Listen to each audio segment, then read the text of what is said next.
Welcome everybody to 52 Living Ideas. Tonight is Comprehensivist Wednesdays, and it's done in conjunction with the Greater Philadelphia Thinking Society. This evening we have a special treat.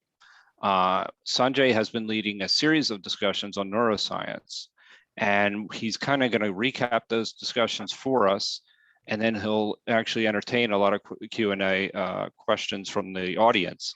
So Sanjay, take it away. All right, thanks. So welcome everyone.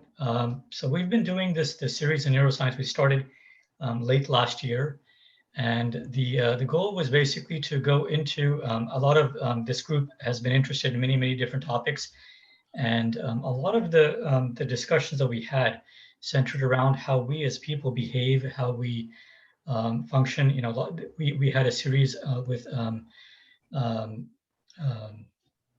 several series around mindfulness, and then we had Peterson, his actually that's still continuing, but we had many events around that, and then we branched off into some other related topics, and I had talked with Shrikant about this a few times, and he suggested we try to do this. So we've since around September of last year, we've had I think it's been a dozen so far talks specifically in the neurosciences.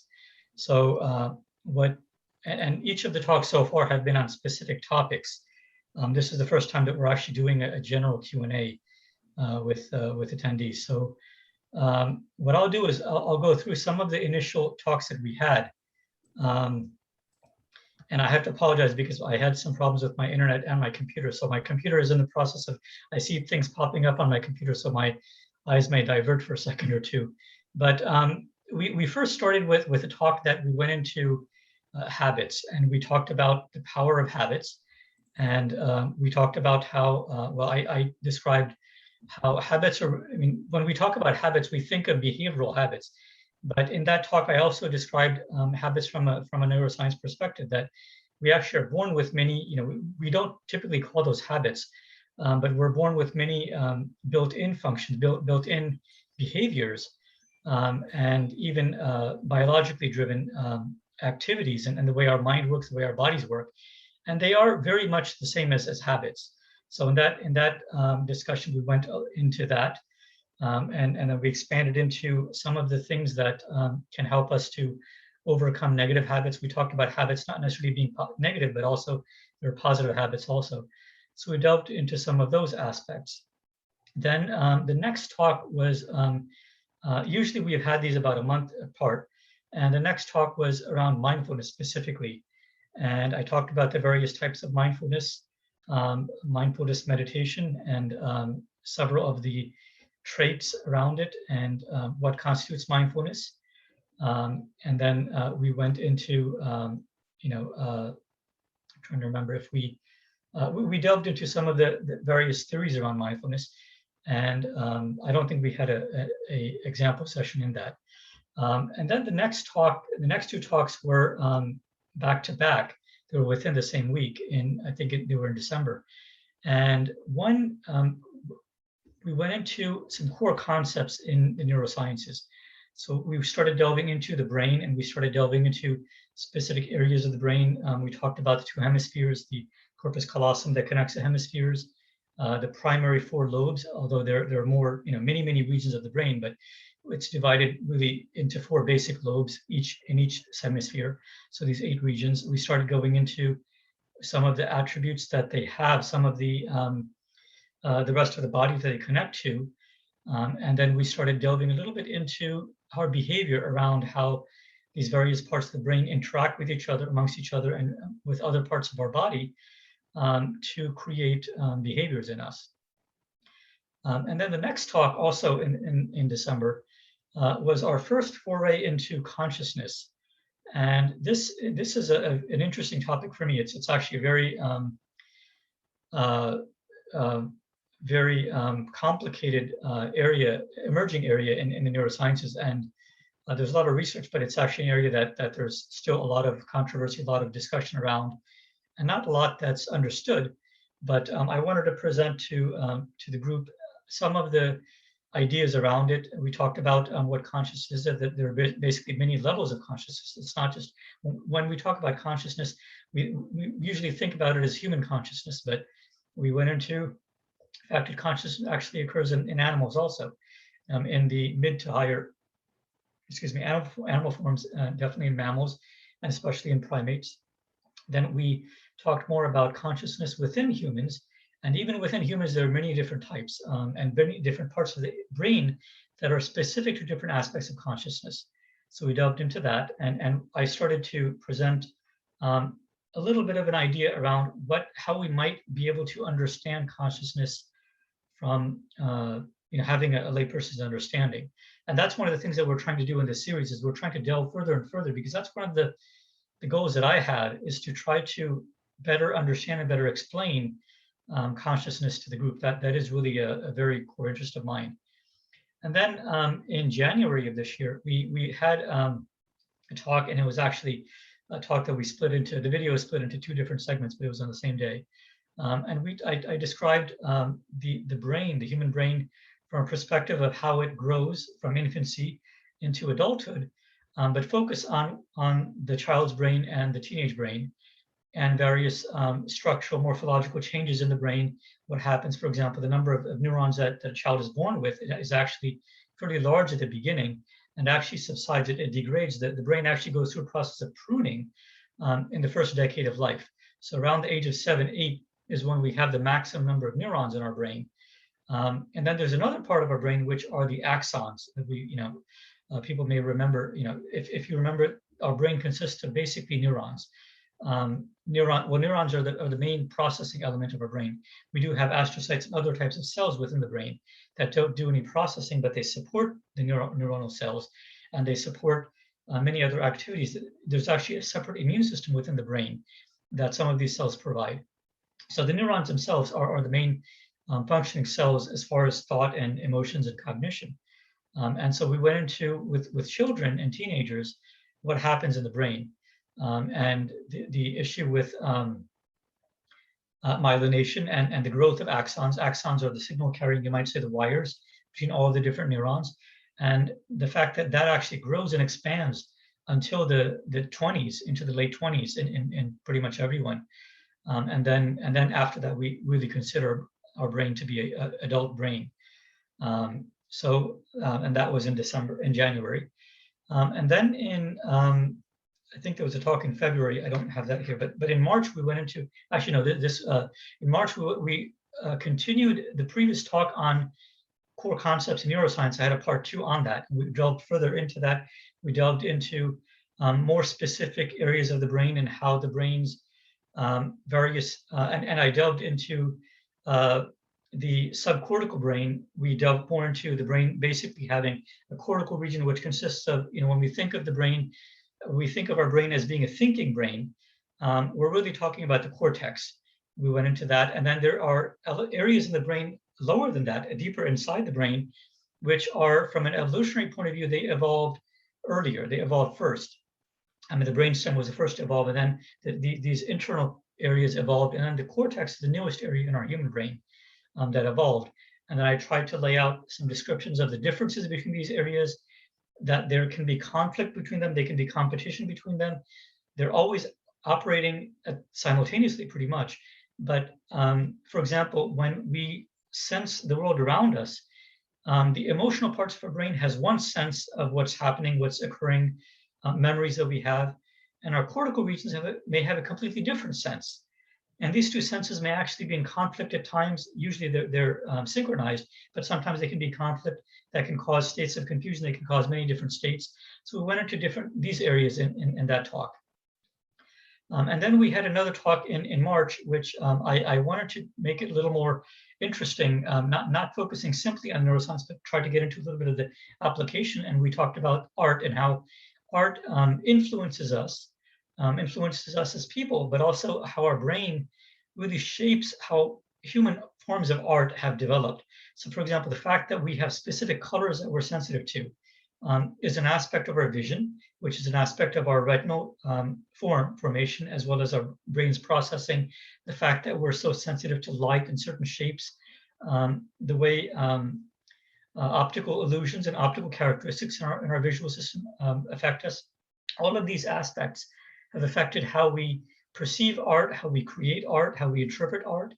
For example, when we first look at a painting, there are actually very specific patterns that most humans will go through. Their eye will tend to focus on specific types of features in typical art forms.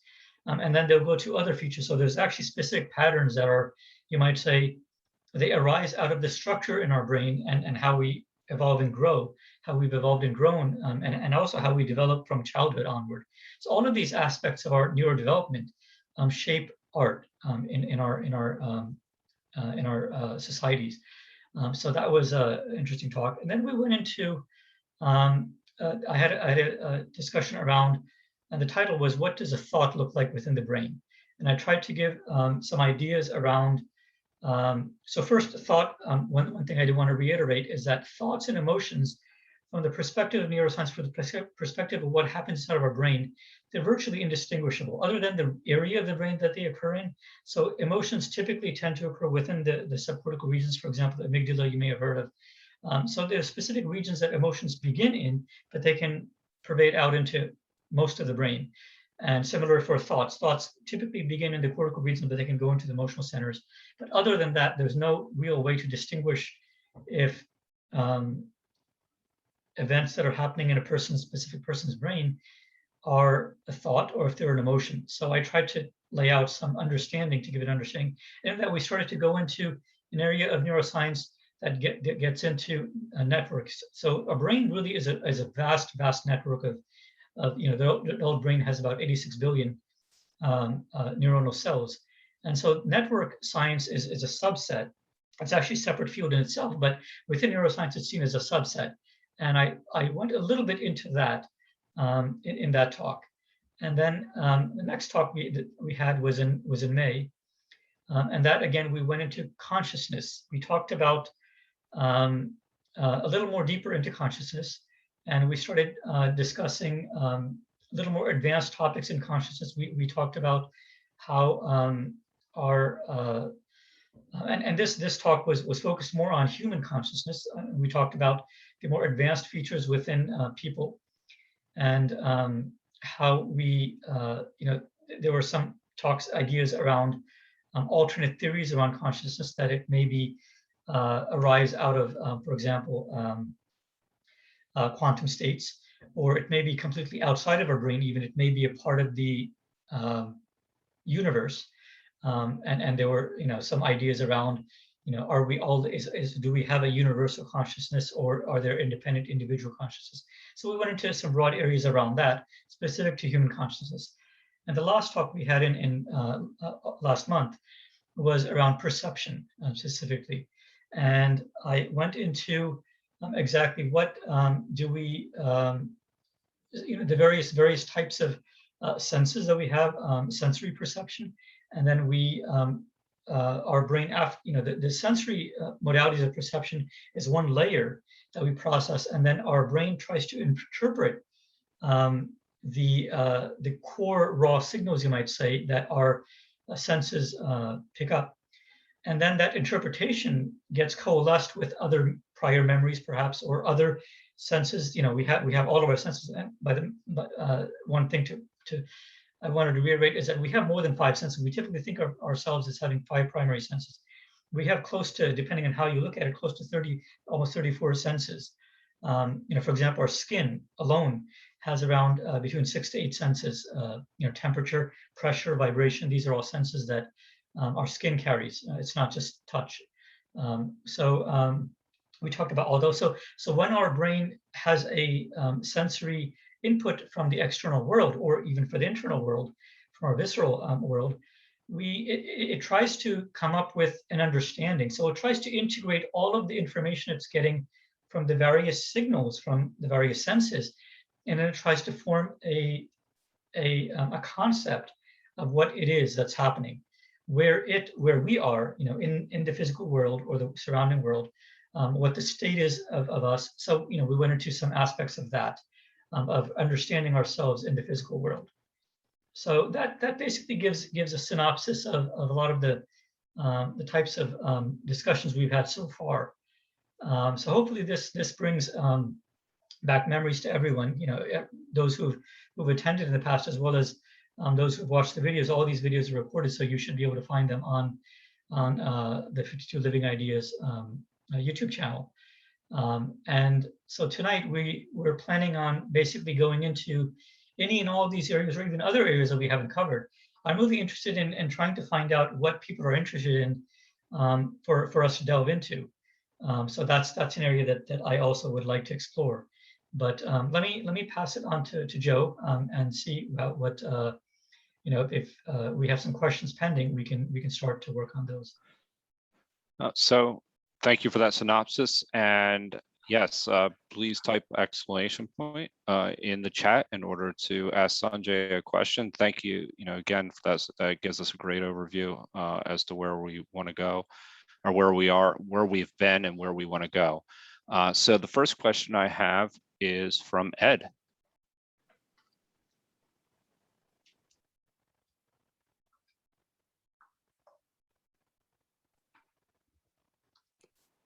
Yes, Sanjay, thank you again for your presentations. I wanted to ask, as far as like brain scans are concerned, what markers would we look for to determine the possibility of developing dementia? What particular points would we try to, what markers would be present? So dementia is actually a category of diseases. It's not a specific disease. It's a category of ailments. People know about Alzheimer's, which is a specific disease, Parkinson's, which is another disease. So the various types of diseases that present when somebody is said to have dementia or symptoms of dementia. And as far as a specific brain scan, so we're talking most likely about MRI scans, but there are many ways that we can scan the brain, but MRI scans are the most useful in terms of providing, so functional MRI scans, fMRIs are specifically what we're talking about here, where it actually shows activation. And even a functional MRI, there are several types of functional MRI.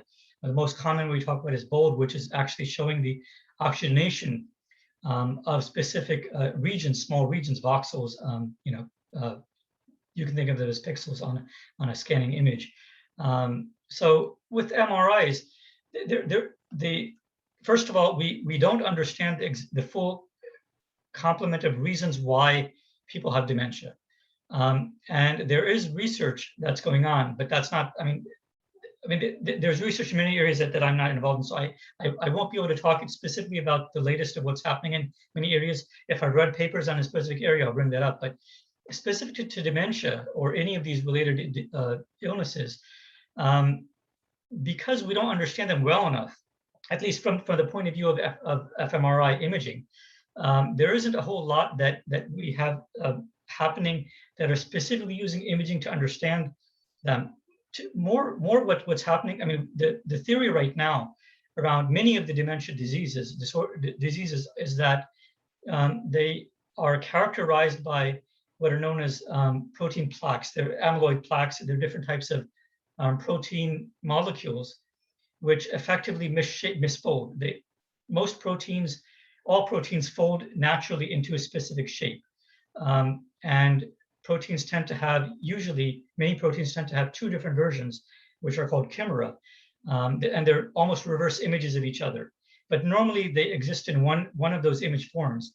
And with a lot of the dementia-related disorders, what seems to be the case is that when these proteins fold, they misfold into the opposite mirror image form.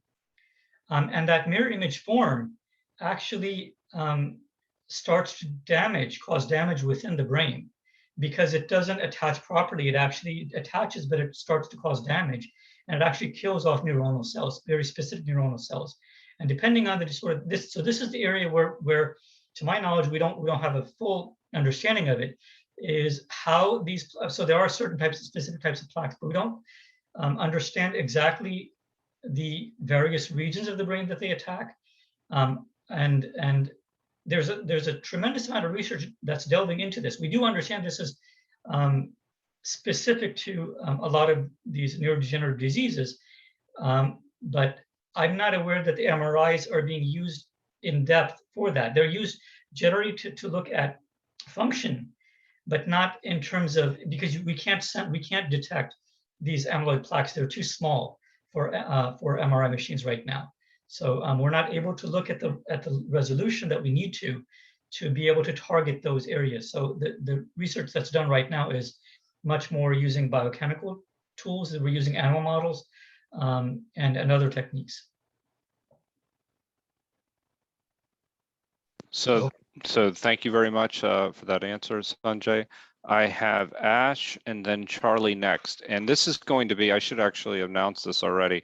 This will be round one. Then we're going to go to breakout rooms for a short period of time. And then we'll come back and with your best questions for Sanjay after the round of breakout rooms.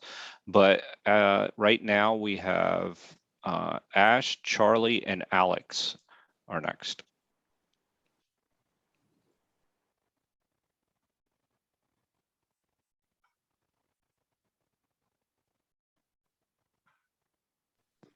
Ash, go ahead.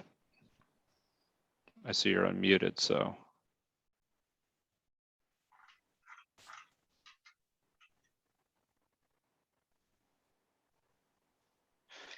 So he put his question in the chat. Is the concept of an omnipotent universal consciousness real? How do I feel it? So interesting question. Okay, so we're delving into consciousness with the second question. So I mean, I have my own thoughts and perceptions around this, but first let me try to give an answer that we really don't know the real answer, but I have my own theory. You know, many neuroscientists have their own theories, but so the general answer to this, you know, the concept of omnipotent universal consciousness real? I mean, the brief scientific answer is we don't know, because it's not something we can objectively study. It may not be something we can ever objectively study. But my take on it is no, that there is no omnipotent universal consciousness that's driving what we consider consciousness in people or animals. I think it's very individual. It's specific to people. I don't think we even share consciousness between ourselves. I think consciousness for each person is individual. So let me leave it at that. Yeah, I mean, if somebody wants to go a little further into that, we can go a little further, but I don't want to necessarily speculate too far. But this is that's my personal theory and understanding of consciousness. I didn't go into detail, but yeah. So Charlie and then Alex. Well, based on what you just got through saying, I'm going to have to rearrange my question a little bit. I was going to ask about the William James' idea of the brain being a transducer, like a television set, you know, that it receives consciousness, I guess you could say, from with, you know, as part of the universe itself, as being based upon consciousness. Okay, that consciousness is the ground of all being, like panentheism. And so, you know, there's all these questions about the binding problem and things like that are kind of big unanswered questions from a materialist point of view. But maybe a better question would be, because I kind of get the impression that you have decided to support the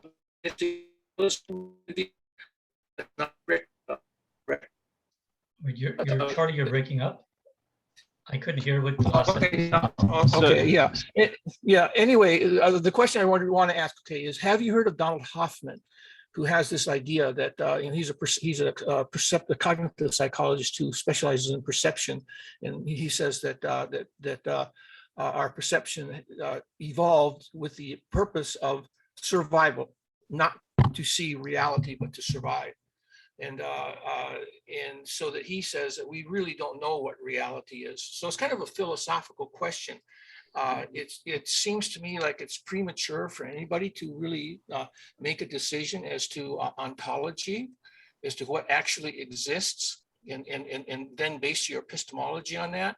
So do you agree with that? Basically, reality is mechanistic materialism? So I do more or less. However, let me just give a caveat that I mean, again, so Hoffman was talking about, he was looking at it from the point of view of evolution. And in that sense, I agree that the forces that drive evolution don't drive it other than for survival purposes. Survival is one of the main, you might say, fitness tests that evolution has. And so from that point of view, there's no other reason for us to have any aspect to our sensory perception, to our view of the world, to our intake of the world into our brain, other than for survival reasons. So that doesn't mean that there are not other aspects of the world, or it doesn't mean necessarily that we. So the last talk that I had on perception, I went into some of this, whereby we, our brain, so one of the things that I've talked about several times, let me bring it up again, and that our body has evolved through the filter of efficiency, in the sense that as we evolved, we're animals, we're beings, and we need energy to survive, to function. And it doesn't matter how that energy comes into us, but that energy has to be used efficiently for our day-to-day existence, for our future existence, and for our special future survival. And so the management of that energy is a central part of our being. Now, one of the things that I've talked about several times is that our brain uses a very vast amount of the energy that our body absorbs. And so our brain really has to be efficient. It has to be efficient. And if it's not efficient, then it causes a lot of competitive disadvantages to us compared to all of the other animals that we're competing against. And in prehistory, we were competing against lions and tigers and zebras and rabbits and foxes. We were competing against all of those animals. Even though we were a predator and some of them are predators, we were not at the level we are today. And so our brain really would have been limited if it was using too much energy. And so in terms of perception is a very energy intensive activity for our brain. And the amount of reality that our brain picks up and needs to process is directly proportional to how much energy it will use. So if our brain is capable of picking up all of reality, it would be spending a lot more energy. It would need to use a lot more of its structural components. More parts of our brain would need to be actively used during just sensory processing, which right now we see that it doesn't need to. A relatively small part of our brain is actually used for the core levels of sensory processing. So these are reasons why I believe that we don't see all of reality, because we really don't need to, for efficiency reasons. And we're functional to the extent that we need to. And there's another side of it, is that if you look at how and the visual system is the easiest to show this in, but the similar aspects occur in other parts of our sensory systems. So we have these things called optical illusions. And optical illusions are basically shortcuts. They're heuristics that our brain has learned through evolution, because they allow us to come up with a very quick solution to what we're seeing, rather than having to process them through a lot of analysis. And in one sense, you might say that if our brain, a child's brain, doesn't have to go through experience, years of experience. A child's brain can actually do most of what an adult brain does from this perspective of our sensory systems. And that's because of these things that I described.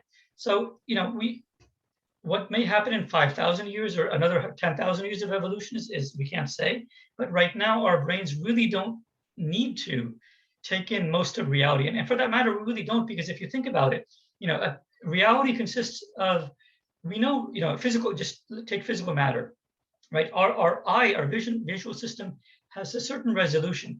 It is not able to discern particles in front of us below a certain size threshold, right? It's not able to discern colors beyond a certain color depth, color perception. So for example, we can only discern the difference between two different colors up to a certain point. And these are limitations because for survival reasons, we don't need it for any more than that. Could I interrupt you? I guess I don't feel like you were really answering the question that I posed. Is it okay to do this? Sure. Well, why don't we got a lot of people online. Yeah, So, but very briefly. Okay. All right. All of the things you said were contextualized by a belief that energy, for instance, is an actual ontologically valid construct. Okay, and there's a story that I think that people should know. It's a kind of an analogy or metaphor. This guy's walking down the street. It's nighttime, and he sees this guy down on his hands and knees underneath the light, the street light. And he kind of gets up to him and says, "What are you doing?" He says, "Well, I'm looking for my car keys." What? And the guy who was asking him, "Well, when did you last have them?" And he says, "Oh, my car, they're down the street." And he says, "Well, why don't you look around your car?" "Well, there's more light here, so I can see things more easily." And so there's a tendency for people to avoid looking at things that they don't want to look at, okay, because it's too much work and it's too much trouble. And so this idea of Hoffman is saying that our entire, this system of sensory system that we have is not valid for anything, okay? That it's a philosophically empty thing. So that, making references to energy and all these other experiments is like, it's looking under the street light. So what we maybe can do is we can discuss these in the breakout room. We can come back and then go into a little bit more detail regarding this question, because it is a fascinating question, and it's something, and we're going to have a round 2 of questions. So why don't we just go to Alex, and then we can think about it, or unless you want to unless Sanjay, you want to make a brief response, or if you want to keep moving. But I do want to kind of keep going along. I'm fine with either. That's fine. Okay. So yeah, definitely, Charlie. We're going to have it round 2, and we can discuss this in greater detail. And Alex. Hi, I'm a real novice to this. I'm just quite interested in how you go about measuring the brain. Isn't it? The mind and everything is something so intangible. So some of the techniques and whether they've evolved and what that's done to actual results. So, measuring the brain, there's a physical part of the brain, which I think is easier. Most people would understand it's easier to measure, in the sense that, we have imaging systems. fMRIs are well known. Probably you've seen images of brain scans. So in that, what we're doing is we're looking at activity. There's actually another type of measuring system called a PET scan, positron emission tomography, which is similar to what fMRI does, but it's more precise in many ways. The time signal is actually more precise, so it's better in many ways, but the resolution is worse. So there's many different types of imaging systems that we have specific to the brain. We also have other, we can measure brain waves, which we place sensors around the periphery of the skull, and we can measure the brain from the point of view of electrical signals and the wavelengths, the frequencies of those signals, and the spatial distribution of those signals. And that gives us a little bit of understanding around how active en masse, on a larger scale, parts of the brain, regions of the brain are. Now, we are not able to understand specific thoughts yet, although there have been very promising experiments recently, within the last 5 years, that have shown the ability to actually capture and almost predict and almost, you might say, take a picture of specific types of thoughts. And they are promising, but I don't want to say that we're there yet. We're actually far, we're a few, maybe a decade or maybe more away from being able to do that. But that may be possible at some point within most of our lives. So when we talk about measuring, your question is on measuring the brain. Measurement can be in many different aspects. I answered from the point of view of physical measurement. Those are a little more easier to do. But the measurement of actual mental activity is harder to do. And that's an area that we started to just delve into right now. So, and you did a whole session on measurement, didn't you? I believe. Do you know? Do you recall the exact title of that? Yeah, I don't remember which talk it was in. I went into some of it in one of the talks, but it was one of the latter talks this year. I don't remember specifically which one. If I find out which one that is, Alex, I'll actually put the video in the chat for you. Next, we have Jeng.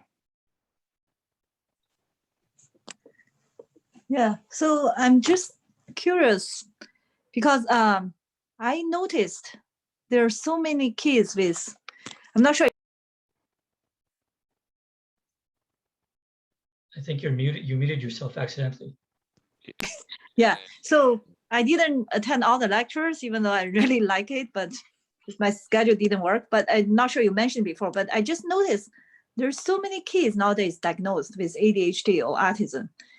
You know, I just wonder, what's your understanding of this and why there's so many? Is that because we are more aware of it?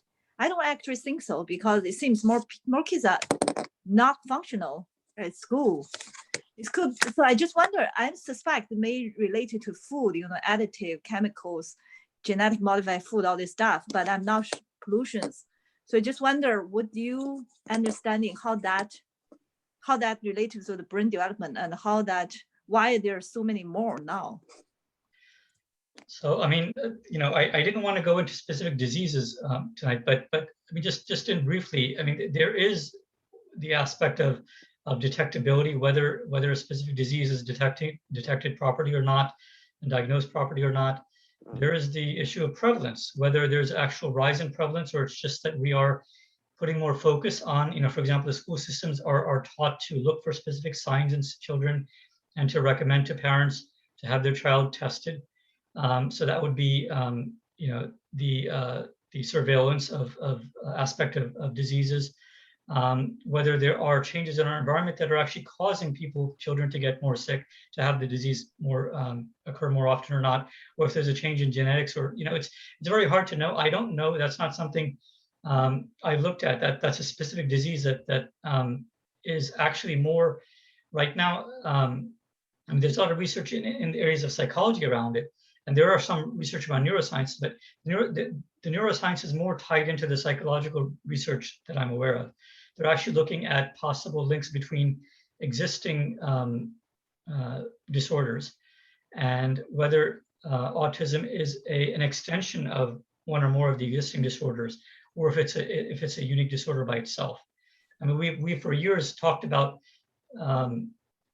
you know, it being on a spectrum, but that spectrum is believed. There are some theories right now where that spectrum is thought to actually expand much further out into some of the pre-existing well-known diseases, disorders, and that's still being investigated. So I can't really talk about that, but it's an immense area of research, obviously for public purposes. Yeah, so I just wonder, do you know what's the brain difference, you know, with this ADHD? Do you know, like, is there certain brain? Because right now I know the diagnosis is more the psychiatrists observe the kids. It's more like there's no really observing the physical difference in the brain. They're more like, oh, you observe how they behave, then you diagnose them. It's very unscientific. So one thing to understand is because ADHD responds to medications, to pharmaceutical agents, probably there is an aspect that's tied to the physiology of the brain. That seems to be, although again, that's not something that I have looked at, but since it responds to pharmacological agents, it may be specific to changes in a person's brain that causes the actual, either the neurons or transduction of signals, or other aspects of the brain that is different. So it could be that. Yeah, I don't think we can rule that out. Okay, I have Madeline, then Vanessa, followed by Richard. Okay, thank you, Sanjay. Hi. I have a Couple of questions, I think, that would be fun for future meetups. I think the one that's probably most addressable is time and the neuroscience of our subjective experience of elapsed time, and also our memory of elapsed time, and how all that, what's known about that neurologically. Okay, I'm just taking notes here. Okay. Okay, thank you. Yeah. So I'll look at those. I mean, one of the things that I try to do is before I delve into a topic that's a little challenging to explain, I want to make sure that people have an understanding of what, you know, would be happening in the brain. So the concept of time is very personal, and it's something, I mean, that itself is a challenging topic. What is time? So before we delve into that, I have to think about exactly how do I bring all of us to understand, you know, how our brain even perceives time, and that's something I have to really look into. It's a that would be a fascinating talk. That could be a really fascinating talk. Actually, I've just recently read an article about how our minds perceive time, how as they age. I think that would be a really beneficial talk for the entire group. So hopefully we can get that on the calendar. Vanessa, followed by Richard, and then we'll go to breakout rooms. Okay, Sanjay, for disease and disorders such as Alzheimer's that really can't be definitively, absolutely diagnosed and confirmed until possibly after death, are you aware of any research, whether it's blood work, lab work, that can maybe give a more definitive thing, like whether there's a family history? Would they maybe do cognitive tests starting maybe in adolescence? So, you know, you would have that baseline to compare. And if so, does one kind of look more promising than the others? And how long do you think it might be before we can have a more, well, it's more likely than not. So if their medication is developed versus if you don't know the diagnosis, you really can't medicate something like that. Yeah, I mean, one of the challenges with a lot of these diseases is that we really don't know the etiology. We don't know what causes it fundamentally, and so that's the reason why treatment is so difficult, because you have to first know exactly what's happening in the body, and it might not be the brain itself. It might be part of the body that is involved. You asked about research, so I know, and research specifically outside of the neurosciences. There's actually research in many different areas, and I work in other areas of biological sciences also. So I am aware of research in many other areas specific to there are and you asked about biological markers, and many things that happen in our body result in, you might say, the metabolites through metabolism of the disease state, causing certain remnants of proteins or certain trace molecules that get emitted into our blood supply. And so there are tests that have been created. They've gone through some studies, they've gone through clinical testing to see if they are prognosticative of Alzheimer's and specific diseases. And so far they have kind of shown a little bit of promise, but they're not good enough. And it's not clear if they're really picking up Alzheimer's or if they're picking up other aspects. So there's nothing right now that I'm aware of that really does what you're asking for. I don't know of anything, you know, in the pipeline that really is a novel type of either. I mean, definitely there is no cure. There's nothing that's even related to a cure right now. But in terms of the diagnostic side of it, I'm not aware of anything that's high on the list of companies. I mean, these are very complicated diseases, and they are not going to be solved. They're not going to be understood, let alone solved anytime soon. It will take decades. And then after we do have proposed therapies, getting approval will generally take multiple years because of the scrutiny. Anything that has to do with the our neurological system or cardiovascular system, these two areas are highly regulated by the FDA, rightly so. And so anything that comes up is not going to be available anytime soon. So we have Richard, and then one other person, Ambika, had actually typed exclamation point, and then we will go to breakout rooms for about 20 minutes. Great. Hi, thanks. You had mentioned this piece that, maybe in a decade, they'll be able to do better at analyzing thoughts. Does that mean that they can do some simple things like, for example, if you have a subject look at a field of black, and then you have a subject look at a field of white, can they analyze that and determine that they're seeing a field of black or white? So, I mean, that's a more broad. I mean, I understand from your point of view, you're thinking of it as those be very easily distinguishable states. But basically, if our vision is completely the same, if it's uniform black or uniform white, that is not necessarily that much of a difference. The difference is only in the light intensity, perhaps, or the color. And that's not that much of a striking difference from the perspective of what's happening inside of our brain. Just to give an example of the types of things that there are several studies that I described in that talk. And I don't remember specifically what objects. So just to give an example, they had a group, a cohort within the study, and I don't remember the exact number. It was around, I think, 30, maybe up to 60 people. And what they did is they trained these people to look at specific images, photographic images, and they so these people were, each of the subjects were familiar with the images in their mind, in looking at them, and also they to some extent had formed, you might say, a memory of the images, right? So if you see an image, you've seen it 3 or 4 times, or if you've seen it 10 times, you will tend to remember, oh, I've seen this before. That means you have a memory of it, if you can recognize that you've seen it before. So they got to that point where these subjects all were able to recognize these stock images that they had within the study. And then they put them within MRI scanners.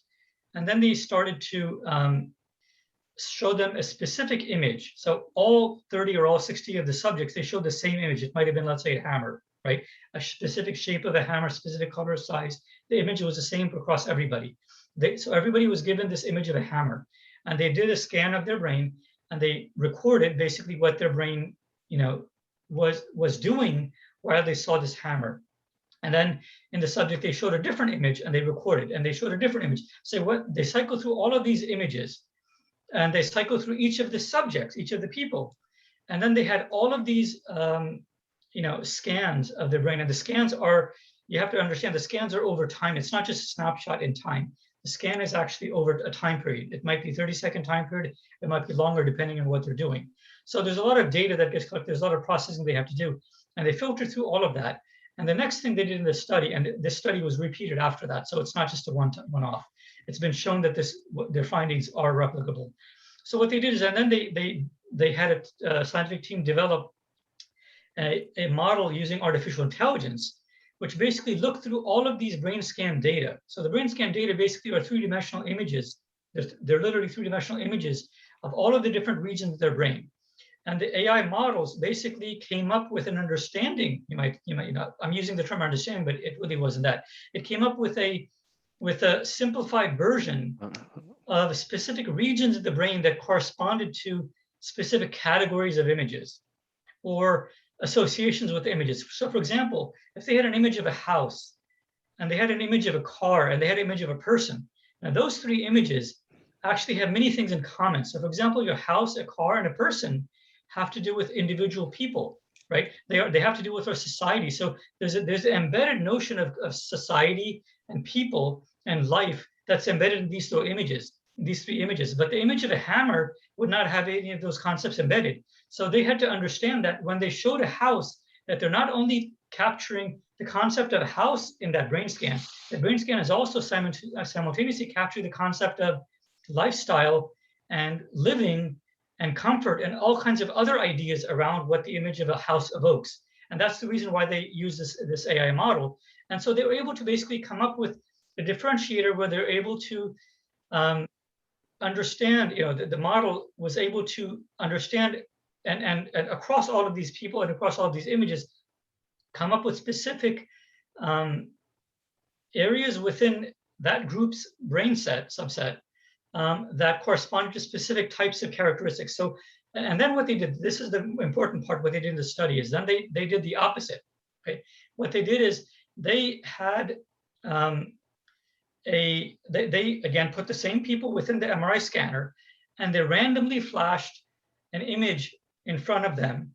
Okay, and this was a blinded. This part was especially blinded, so the scientists didn't know, and that they had no way of knowing through the data what actual image was shown to them. Okay, one of the researchers knew the images that were shown; they had a list, but that researcher never disclosed to the other researchers any of this. So a specific image was shown to the subject, and they ran the brain scan through this AI model, and the AI model, to a very high degree, was able to predict exactly what image each of the subjects, or most of the subjects, were seeing at the time.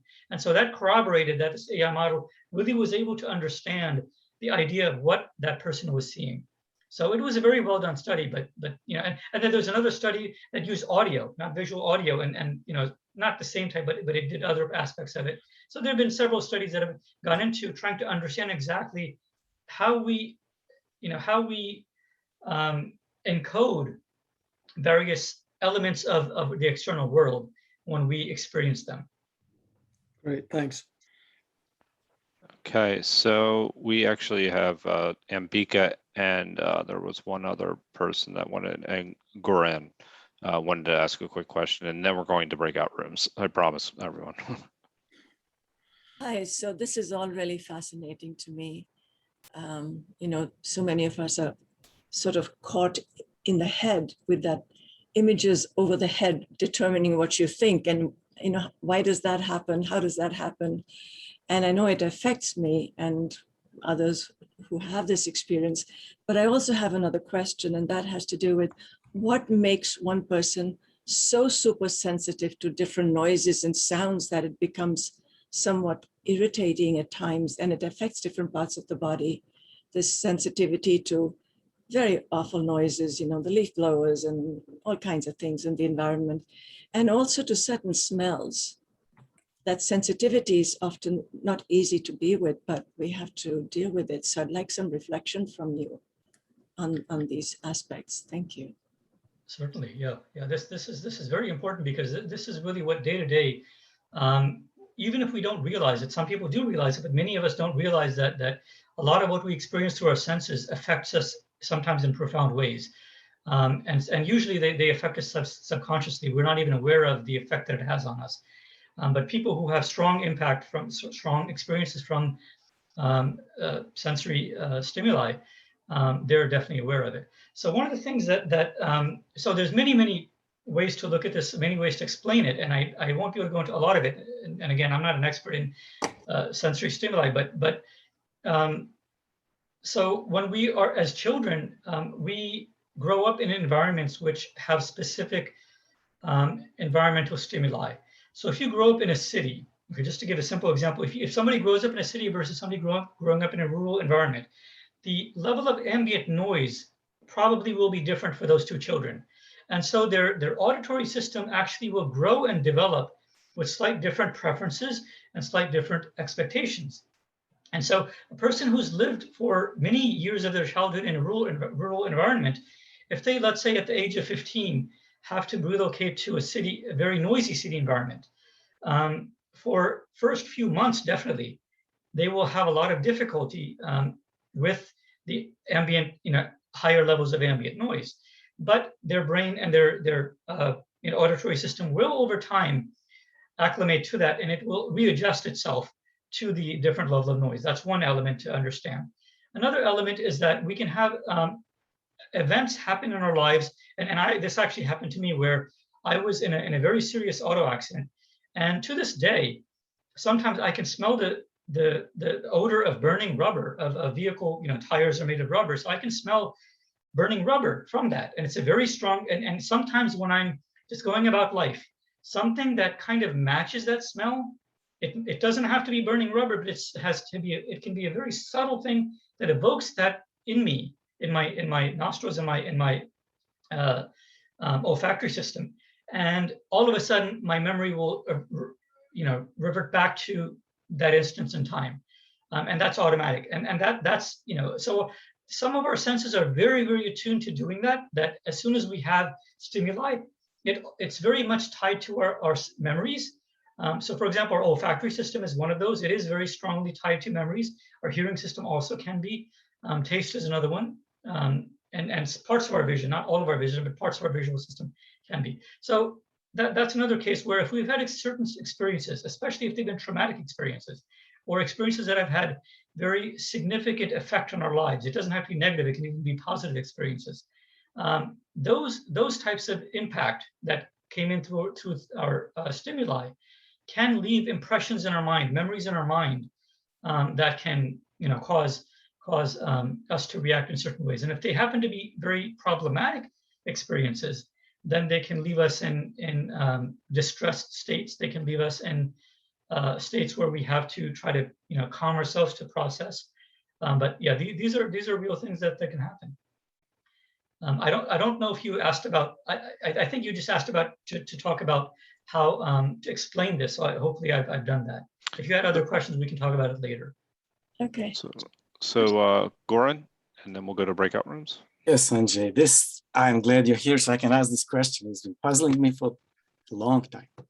Okay, so I read about people that have corpus callosum cut because of tumor or something. And correct me if I say anything that's incorrect, but I'll just make some assumptions here. So you have basically two persons in one skull. Like left side of the visual field, right side, they have different experience and they're not aware of the other guy's experience. So I'm thinking about this. Let's say if somebody would use a very thin needle, hopefully, and inject a tiny bit of anesthetic into my corpus callosum. And now there's no communication and I'm in that situation. So the left side of my brain perceiving one thing, and you show me something on my left side of the visual field, and you show me something on the right side of my visual field. Okay, and each of them is aware of what they are shown and will remember it later. And then 10 minutes later, as the anesthetic wears out, I become one again. Communication is established. So now I'm me again, anesthetic short-term wore out. Which one would I remember? Or both? And how is that, like splitting one person into two and then uniting back into one? If you ever need a subject for that experiment, I'd love to check this out. But what's your opinion? I don't know if anybody has done any experiments like that, because once you cut the corpus callosum, it's done. But if you put a little anesthetic, that would be reversible. So yeah, so this is an interesting study, interesting thought experiment. First, let me just say that actually in practice, it's not possible to do what you're saying because the corpus callosum is not a single structure. It's actually, millions, hundreds of millions of nerve fibers, individual nerve fibers. So you would have to basically pinpoint to each of the nerve fibers within, and you'd have to, hopefully you inject the same amount of anesthetic because if you have too much anesthetic, certain areas, it actually will diffuse into, the two hemispheres. So you'll have other effects. So it's not an easy thing to do, and not to mention you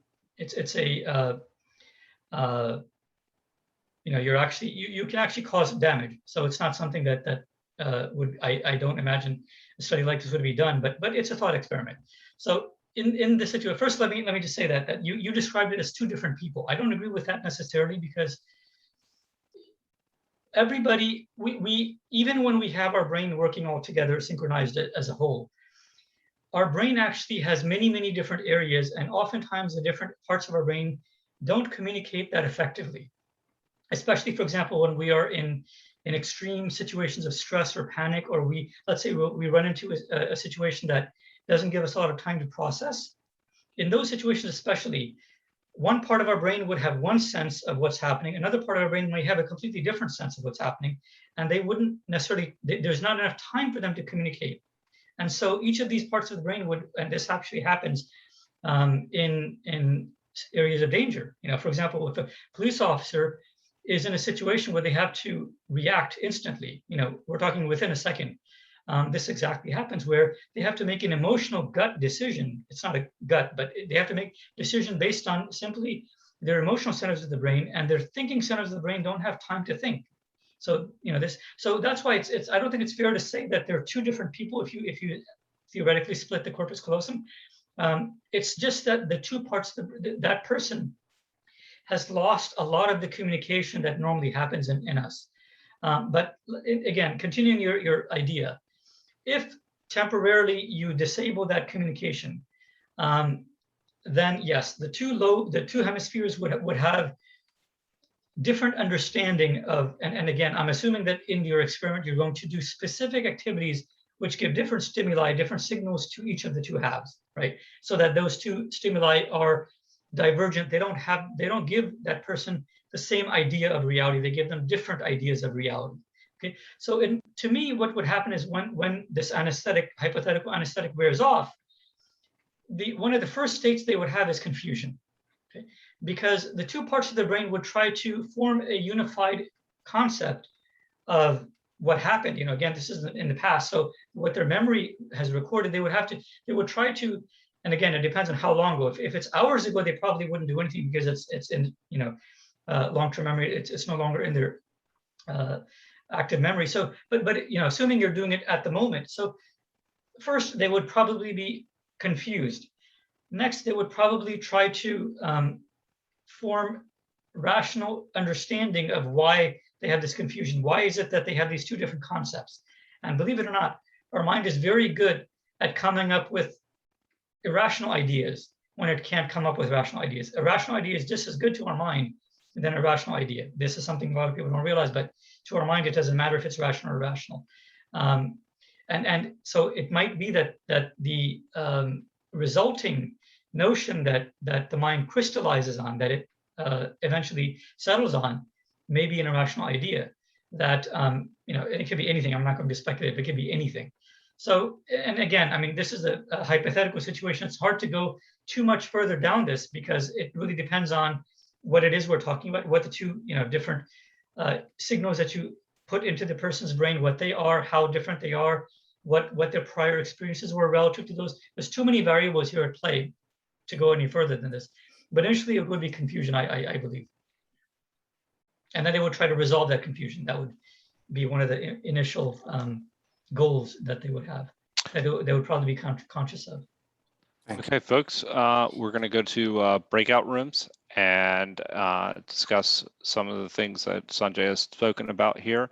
Do you have any specific questions that you would like to ask for the breakout room, Sanjay, or just we could have general discussion and come back with our best questions based on the breakout room discussions?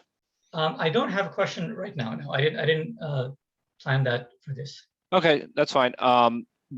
You are looking, though, just for reference, you are looking for future topics and potential future topics. I mean, it doesn't have to be, not necessarily. Okay. That's just if somebody has an idea that they're interested, they can raise it. But no, I mean, I want people really to talk about, those who are familiar with ideas we've talked about. I want us to talk about it and come up with this. To me, this is a learning experience for everyone. Okay. So, all right. So I am starting the breakout rooms now. Okay. Hi. So welcome back, everybody, and we will go right to the Q&A. So if anybody has any additional questions for Sanjay, please feel free to ask. Jang. Yeah, we have very interesting discussion we couldn't get in Sanjay's room because it's too packed. But anyway, we have very interesting discussion about, how we measure or diagnose or study the brain. Because I think brain is just a carrier. What's actually happening is so complicated. It's just like the body.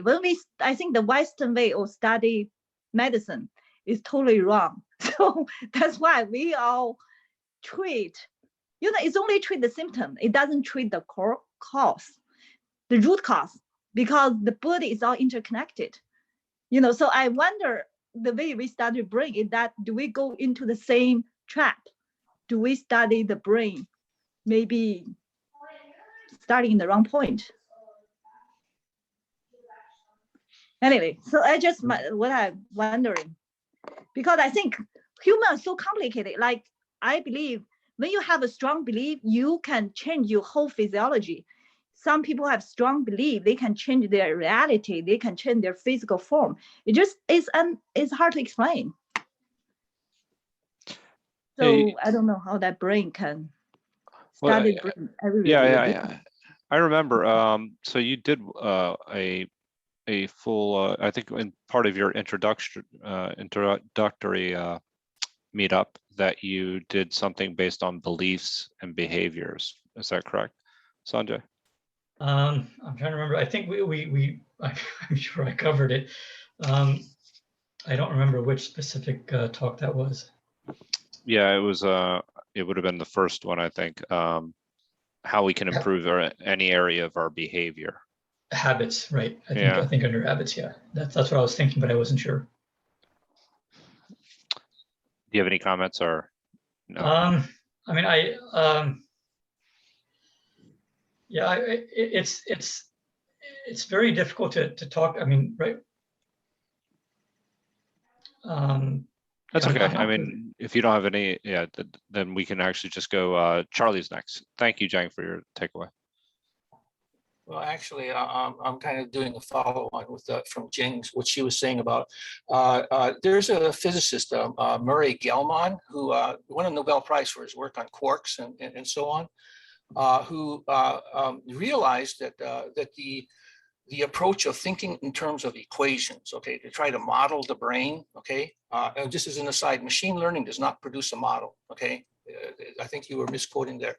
It does not produce a model, but he realized that the approach of physics, in terms of what was called a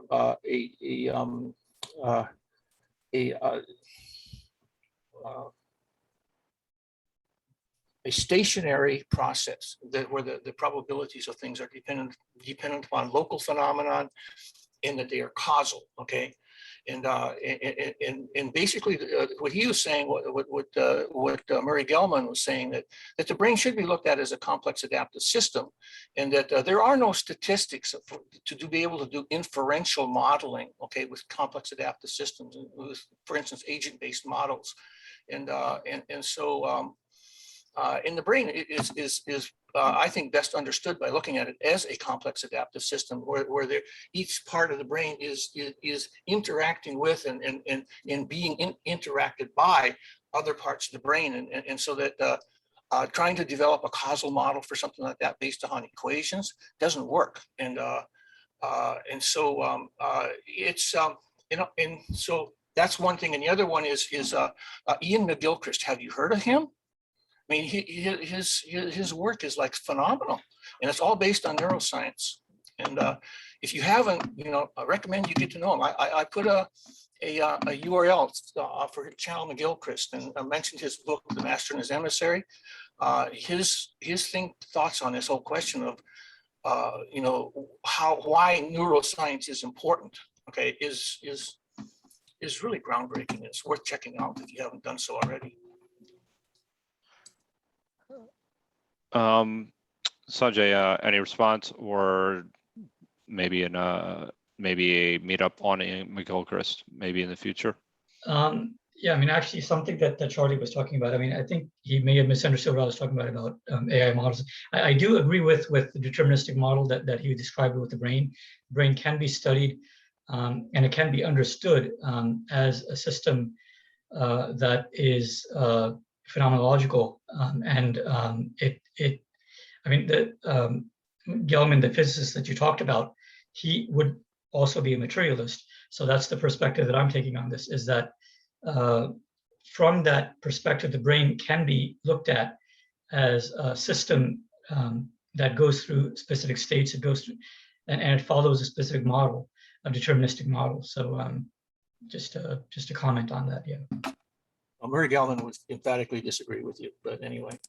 Okay. All right, so I have Kevin, Mike, and then Ed. Thank you, Joe, and nice to see you, Sanjay. My question is regarding to brain and mind.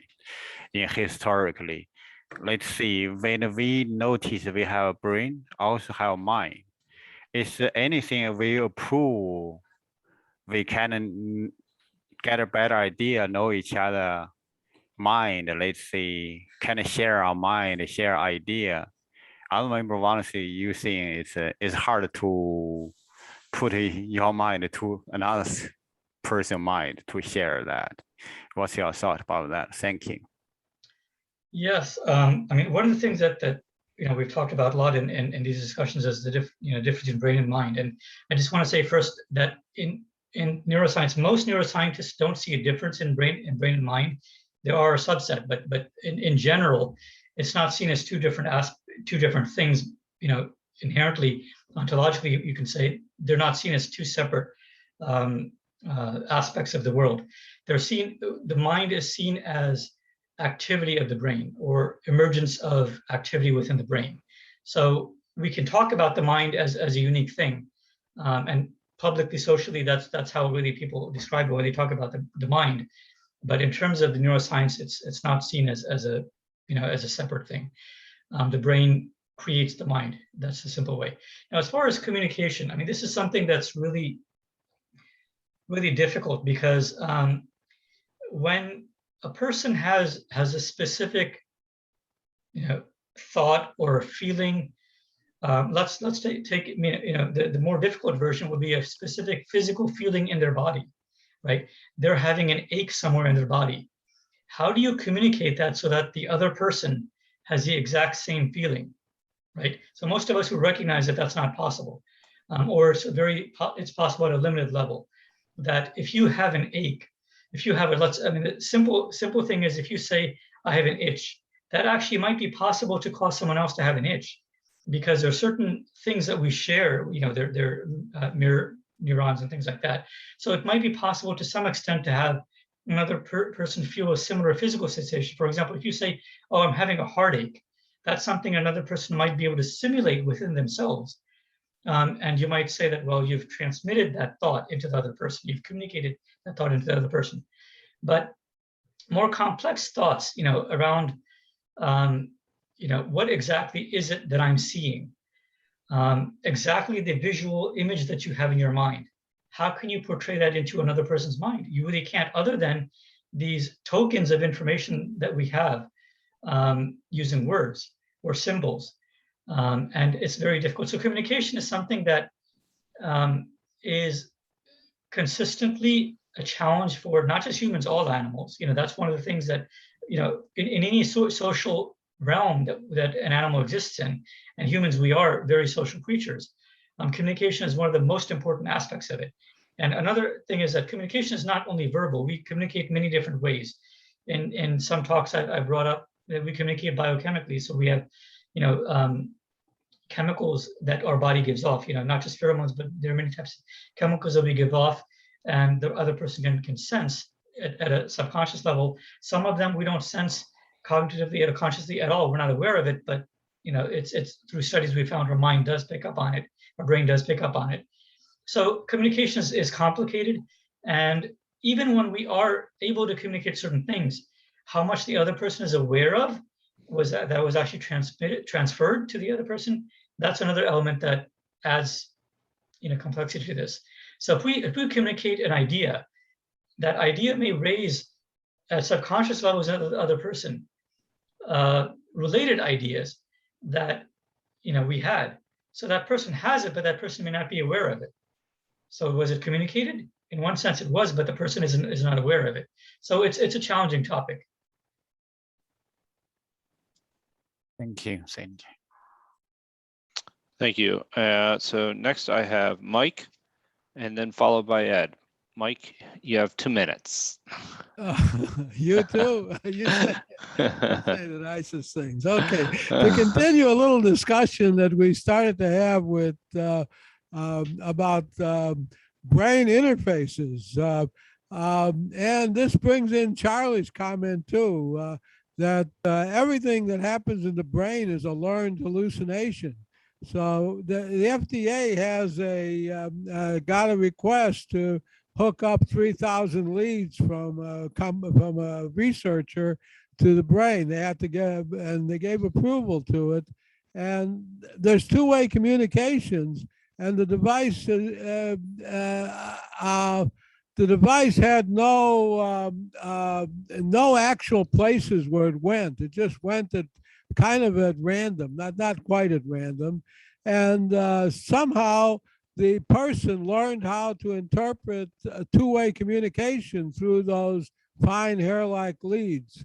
Do you think all of everything we learned from the beginning, from little kids to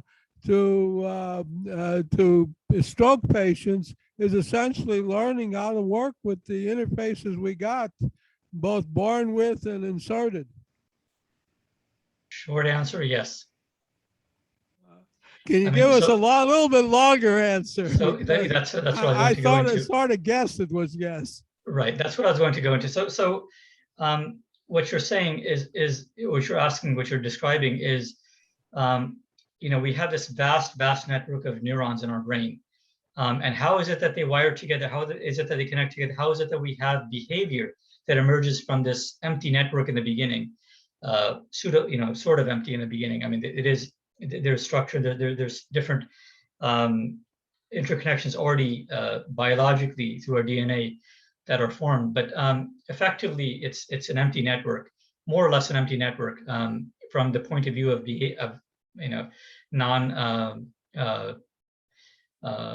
non-evolutionary behavior, non-automatic behavior that we're born with. So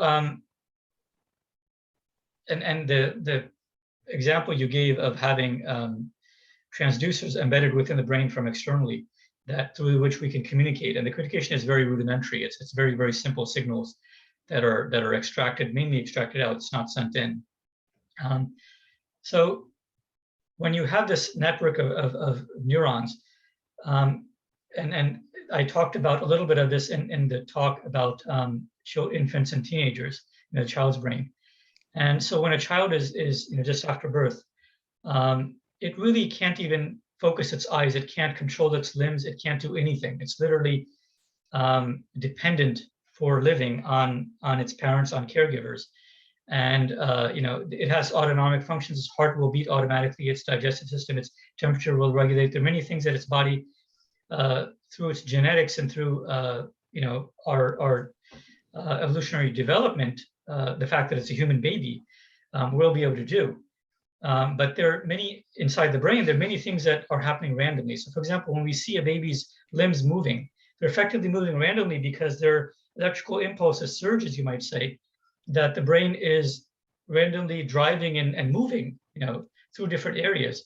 And when it happens to go into the somatosensory area and the motor control areas, if it happens to a surge happens to drive through the region that corresponds to the baby's right hand, that right hand will move in a semi-random type of fashion.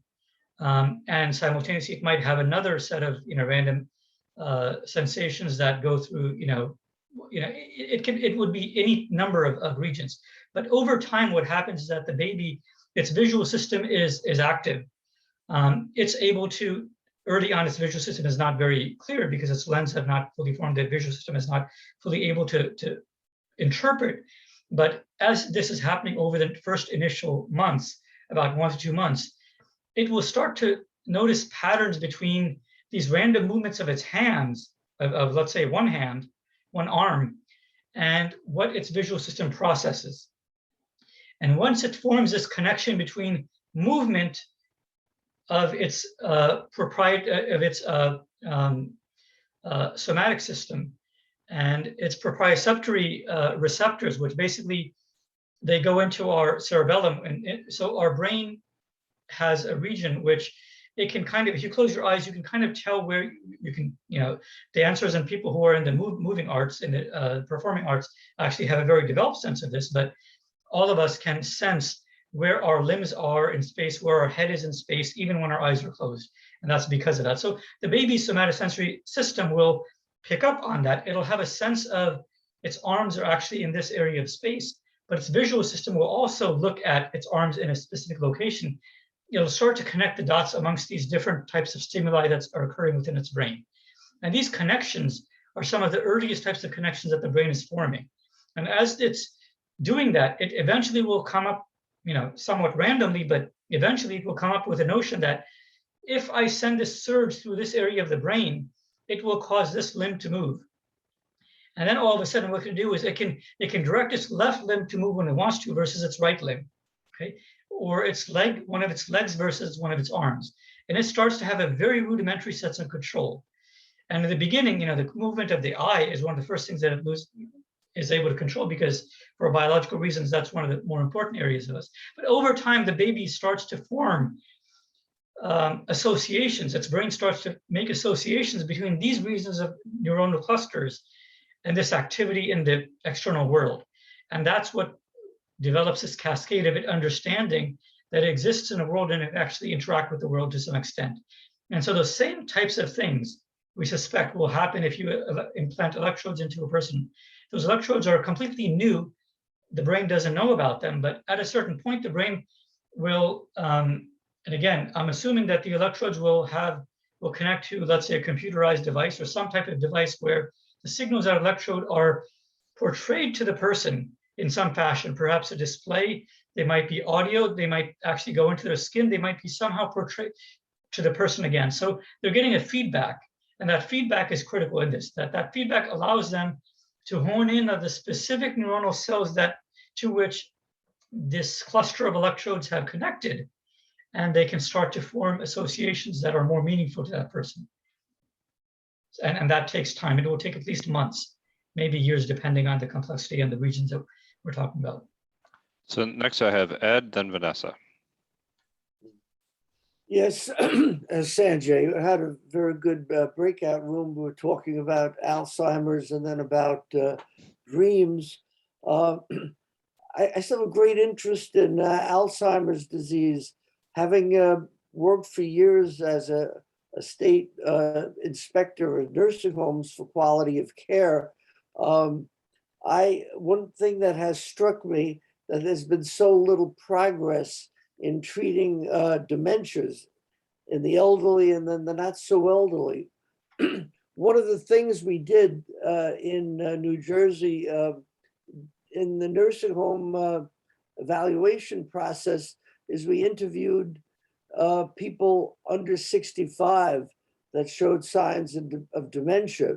And one thing that we've noted is the lack of efficacy of almost all of the psychoactive medications in treating dementia, and how little progress has been made in the last 30 years is truly amazing.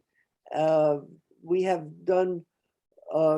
made tremendous progress in other areas.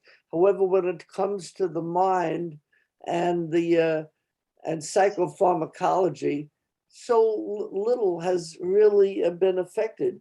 All you can do in treating people with dementia is try to calm them down and to prevent abusive behaviors. But there's really therapeutically very little that can be done. Now, there's a lot of studies about contextual things that you can do, like nuns in Minnesota are involved in some kind of word games and things like that. We know the benefit of doing things such as Scrabble or learning a foreign language, but none of these things can be really shown empirically that they really do very much. And it is kind of disappointing that so little is developed, and the several drugs that are indicated for Alzheimer's dementia have really very little efficacy, regardless of what pharmaceutical companies may say. So I think the only thing that can be done as we get older is just to keep the mind active. And these things on the market like Prevagen, there really there's no proof, there's no evidence there. So this is one area where the pharmaceutical industry has, in my opinion, accomplished very little. And okay, do you have a question, Ed, for Sanjay? My question is, why do you think that the research really has yielded so little? And the other part of the question is about the different contextual things that you can do to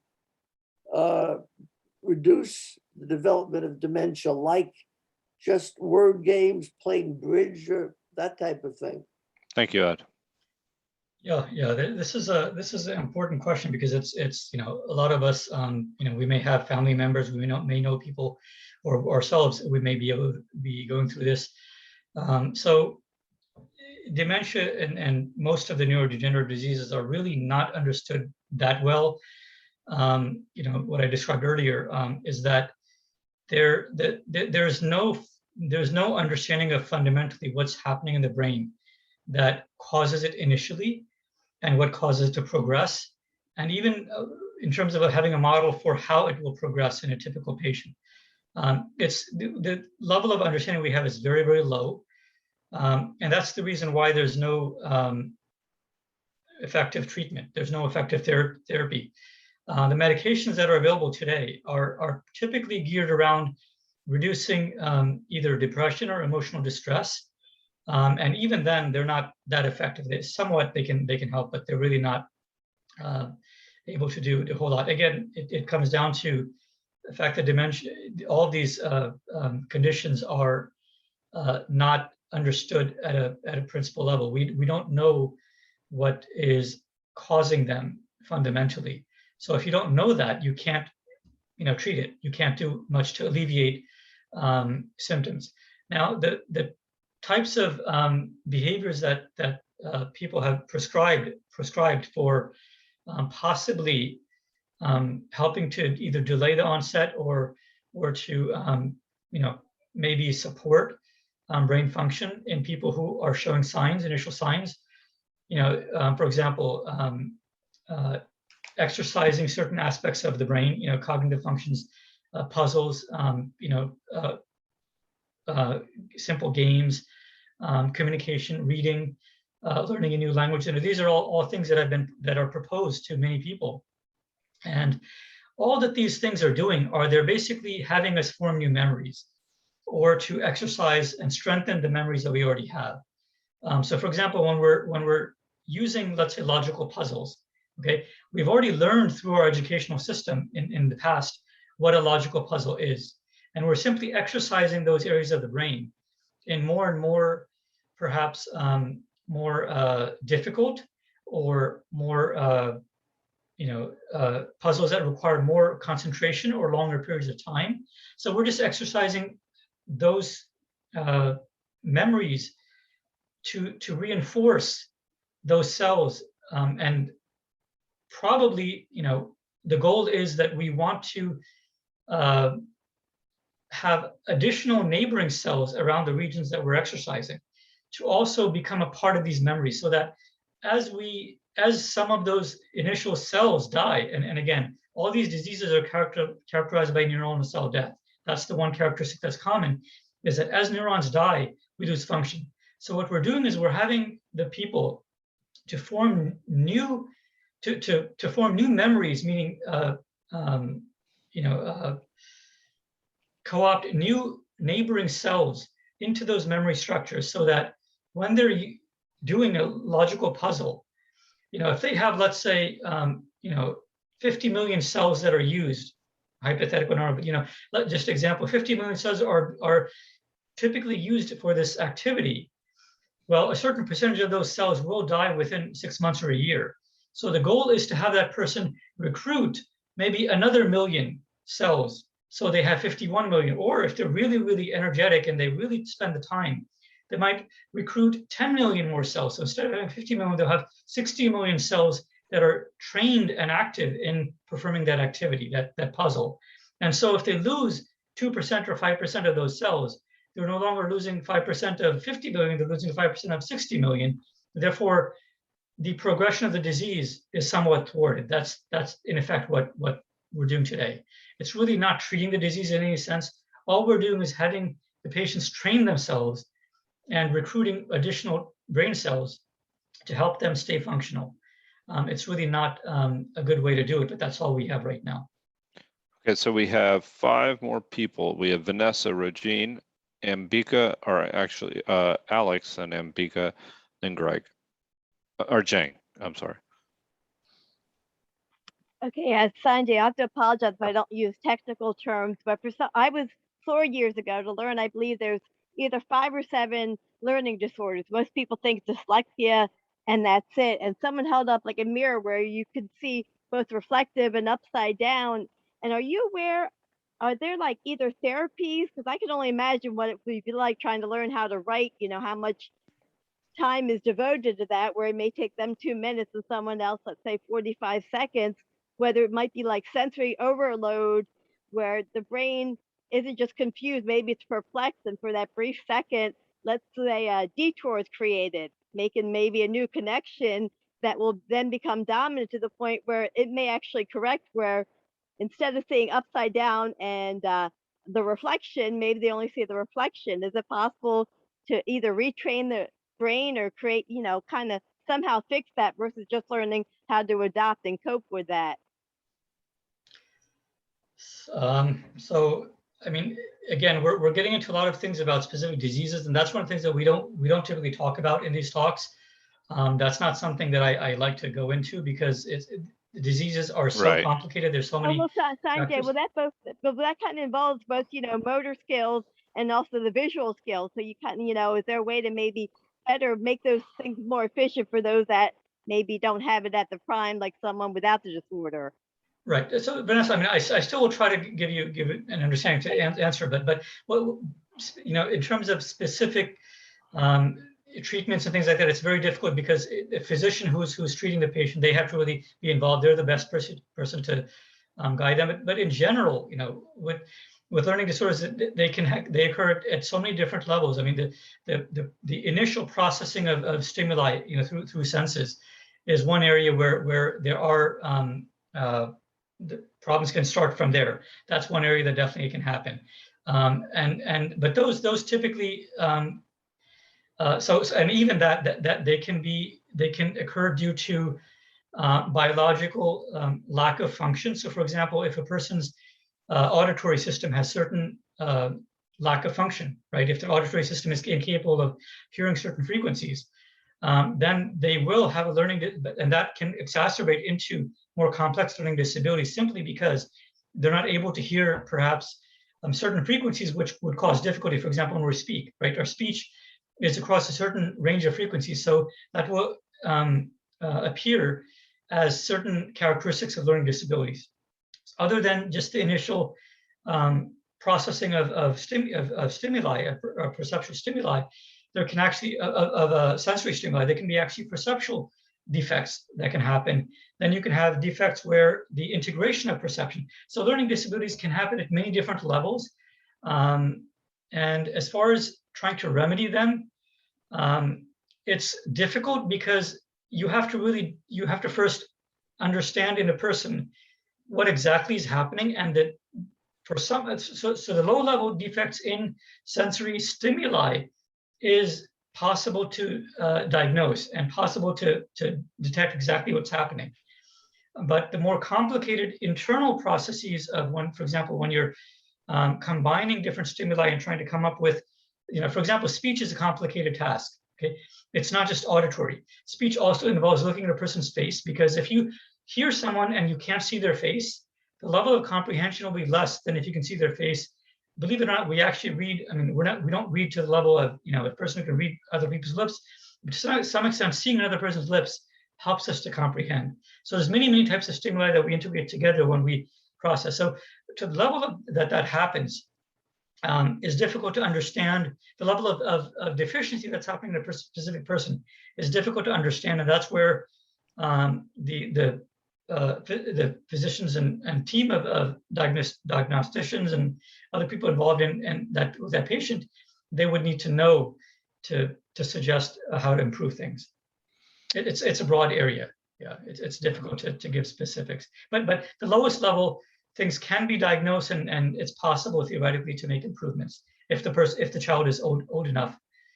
You can, because the child has to be able to do things. They have to communicate.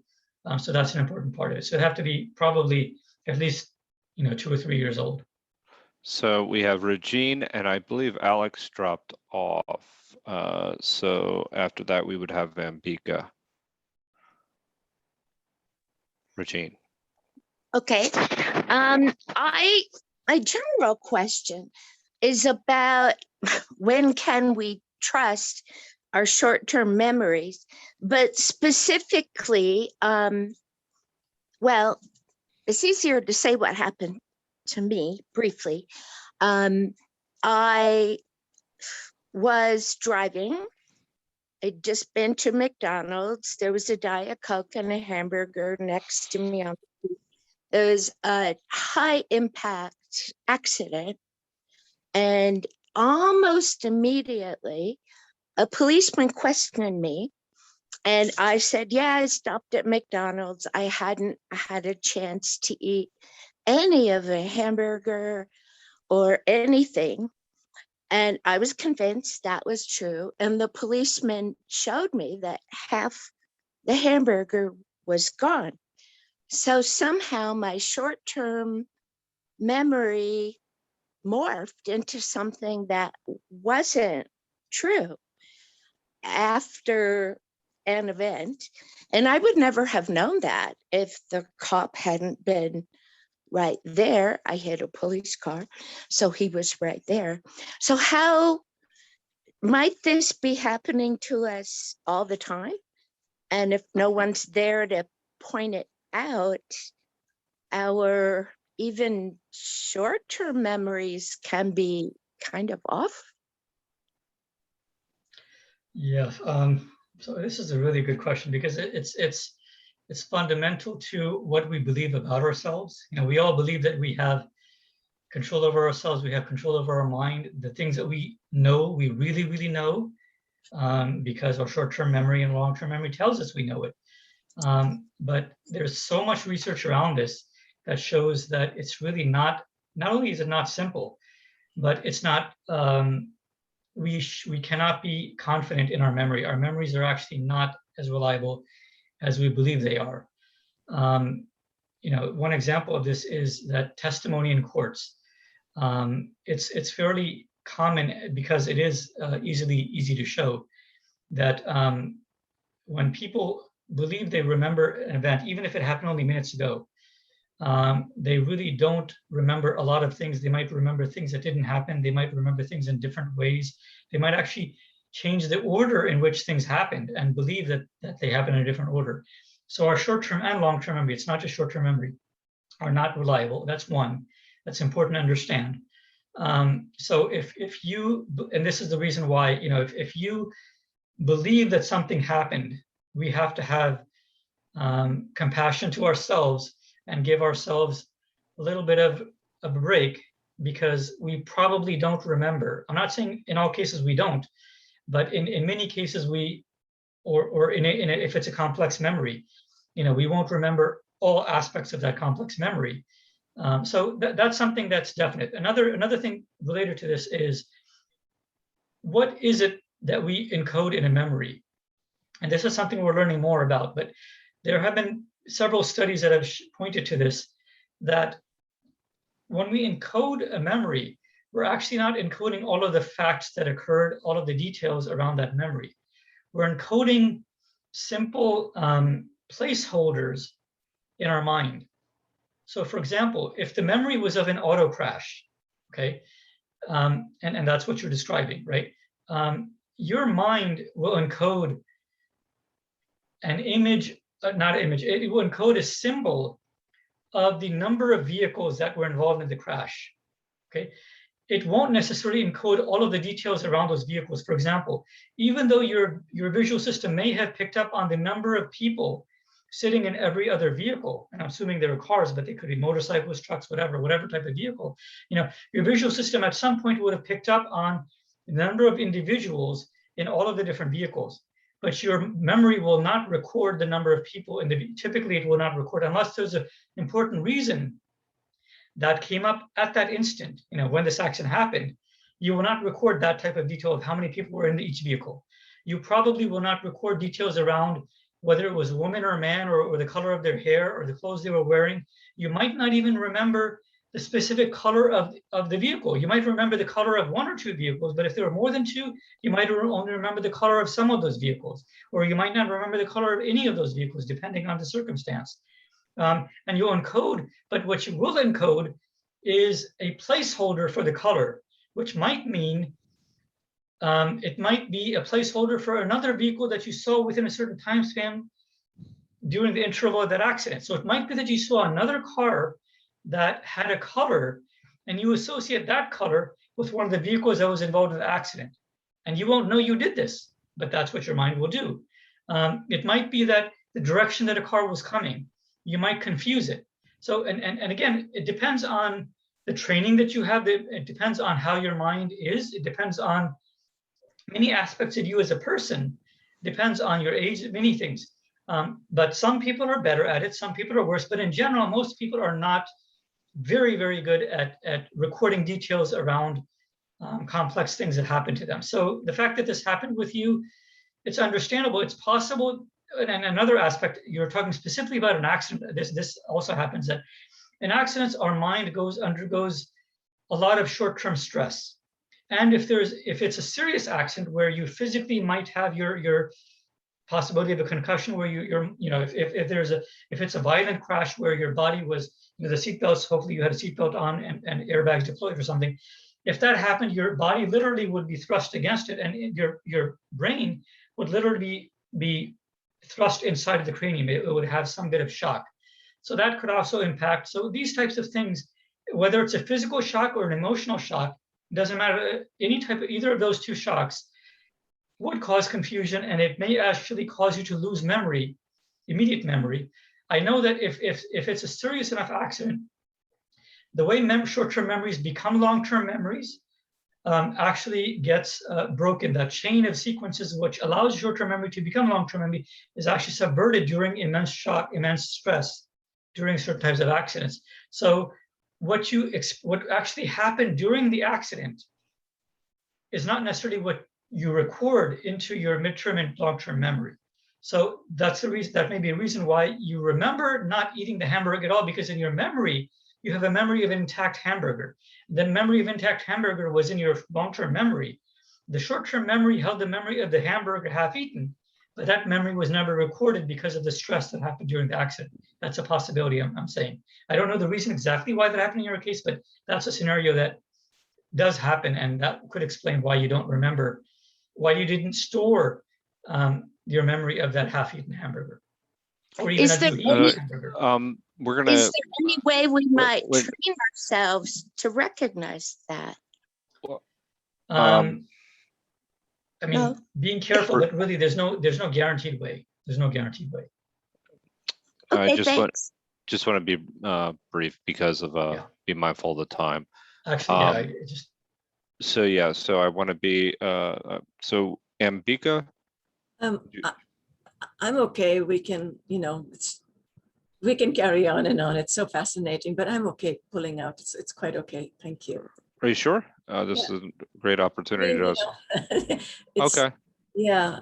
I mean, okay, since an issue of the students and ADHD had come up, I know there was a concern about not enough research or what, and the medications. I've been in this college system for a long time, and so I've had students with some of these concerns. One thing I've noticed, and but of course I haven't done the medical science, that's not my field, is that over-drugging is causing partly the problem. And young kids, children are meant to be energetic, and teachers complain, and they put on drugs, and then they come up with that other, as a reaction to drug over drug over drug. I don't know what that other thing is. It's something like Tourette's syndrome. So they're being over-drugged, and therefore they're getting more and more different effects. And this is where I was wondering what you might say about attitude change to some of this, and lifestyle change, and the chemicals in the food, in the air, and the education system itself. I'd like to hear what you would say. Yeah, I know you said, something about it being coming from a more materialistic perspective. I may have misunderstood, but it seems to me that everything affects everything. So yeah, the comment about materialism is actually that's a philosophical, and that's an explanation for how people see the brain and mind, which is unrelated to this. I mean, the specific question you're asking is, I think you want to focus on ADHD, right? It sounds like that's the specific area you're looking at. And any type of brain disorder or disease will impact the person, and it will impact the person in various ways, in different parts of their lives. But ADHD is one of those where and again, it's not fully understood. The cause is not understood at all. The medication that we have are you might say the first attempts at trying to help patients manage what's happening, but they're really not good. There are not, because again, we don't understand the causality of what causes ADHD. The medication that are used are just, they're kind of like very general. What they're doing effectively is they're changing the signaling within the brain, the electrical signals, the neurochemical and electrical signals that pass throughout the brain. They're either being slowed down, or the extent at which they travel is being curtailed. So what that does is it kind of attenuates, it calms, and the effect is, in theory, it's supposed to calm, but it doesn't always, it does other things also. But that's the overall idea that they're trying to do using these medications. And what it also does is it curtails processing. So the students can actually lose ability to learn, lose ability to, if they're very, and oftentimes children with ADHD are very bright, their processing is accelerated, it's very enhanced normally. And so this attenuates it also. So they lose function. It's they're not happy about it. So again, there's no right way to handle this right now, because we don't understand the disease. We don't understand exactly what's happening and how to solve what's happening. Again, people have to understand the brain is one of the last organs that we are delving into, because it is so complicated. And whatever we understand so far, we can make some, and again, I'm not looking at, for the medical sciences, I mean, some of the work that I do eventually goes into the medical sciences, but that's not the focus that I have. But doctors will take, well, that's a whole different area. I mean, the pharmacological industry and the medical industry will take ideas that come out of the neurosciences, and they'll try to come up with medications and drugs formulations that they believe will enhance certain things and subdue certain things. But these are all guesses, because our understanding of the brain is not that sophisticated yet. We do understand things, but in terms of specific diseases and the details around it, there's still a lot for us to learn. So I have Peter, then Jang to ask the last two questions. Great, thank you. Sorry, I just discovered your meeting and came here very late, but I appreciate you taking the question. You were talking earlier about some degenerative diseases like Alzheimer's, and I know there is some research on autophagy, trying to increase the recycling of some of those proteins that get accumulated there. And a recent thing I came across that I haven't followed closely, maybe you have some knowledge about it, is a professor that was studying this kind of, I don't remember the story exactly, but accidentally came across a phenomenon where certain sound at a certain frequency seems to, she claims, stimulates this recycling process that happens a lot during certain stages of sleep. And so it's kind of a brand new thing that I'm wondering, have you heard of that, or would that have, does that seem to have any promise in terms of kind of healthy garbage collection that we might be able to use in the future? So there's actually two different things that, or from what I heard, there are two different questions that you're asking. One has to do with sound and frequencies, and the other has to do with sleep and rest. And the sleep and rest part, I think there is agreement, and I agree also. There have been a lot of studies that have shown that one of the important things that happens during sleep is that our brain I mean, the simple way to say it is garbage collection, right? It literally tries to remove toxins and metabolic residuals and that they accumulate. But the neurodegenerative diseases that are more than simply that.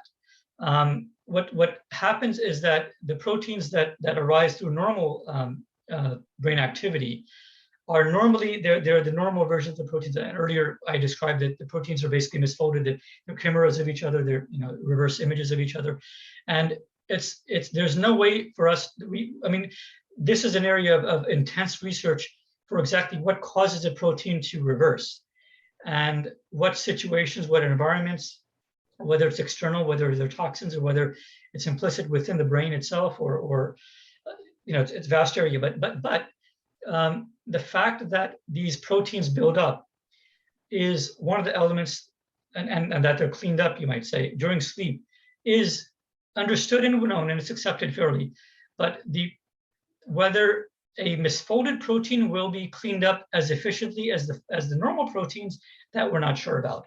So whether sleep and sufficient rest will actually prevent neurodegenerative diseases, we're not sure. I mean, that we can't say yet.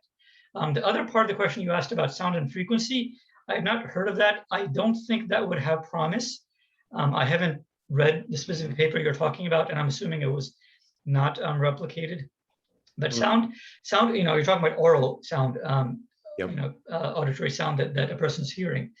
That would basically transmit into specific types of signals that emerge from the auditory center, from the temporal lobes.